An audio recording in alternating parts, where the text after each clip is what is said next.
KDJ here with our Class AA Girls Quarterfinals quick picks, and they're going to be quick, trust me. When you look at these four matchups, it is pretty overwhelming. The favorites of the four teams, the home teams, I think we're going to see a lot of chalk in this one. Albertus Magnus starting it off. Their quarterfinal matchup is really no match for them. I mean, when you look at Julia Scott and Sophia Mappelli and just this group, there's just no stopping this Albertus Magnus team right now.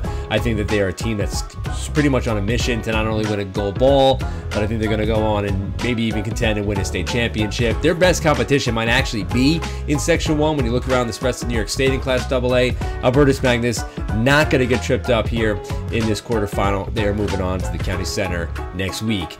The next matchup is Ursuline School at home taking on Clarkstown South.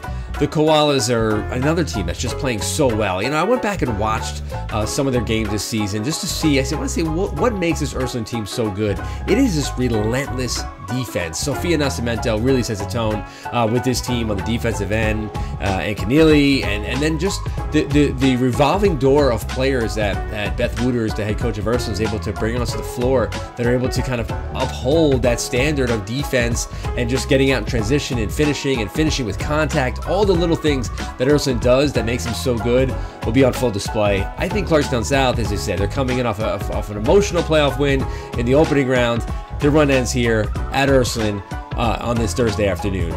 Things get a little bit more interesting when you look at Mahopac going on the road to Harrison. Harrison is another team. Listen, they've kind of they've stood up against Ursuline a couple times in the regular season. They've played a very difficult schedule, all in preparation for these next game, 2 games, maybe even 3 games to this Harrison team. It's going to be very interesting to see. I think that they take on Mahopac. They beat Mahopac. Mahopac's got some good size, and they're a versatile team. They can do a lot of things on the interior. They're going to have a hard time really kind of covering the shooters, I think, of Harrison. I can see the Huskies at home being very comfortable and winning this game decisively, a double-digit win.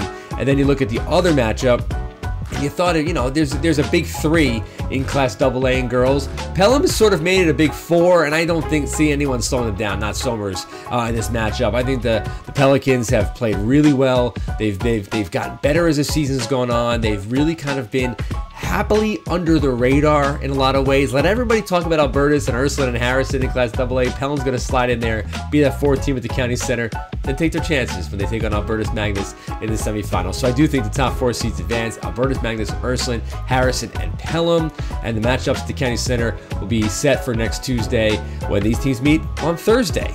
Be sure to watch them all on Local Live. We'll see you soon. Kevin Devaney Jr. signing off.